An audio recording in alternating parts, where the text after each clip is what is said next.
இன்றைய மன்னா. கிறிஸ்து இயேசுவுக்குள் நம்மை தமது நித்திய மகிமைக்கு அழைத்தவராயிருக்கிற சகல கிருபையும் பொருந்திய தேவன் தாமே கொஞ்ச காலம் பாடனுபவிக்கிற உங்களை சீர்படுத்தி ஸ்திரப்படுத்தி பலப்படுத்தி நிலைநிறுத்துவாராக.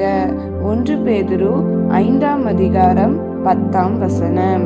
ஜெபம்.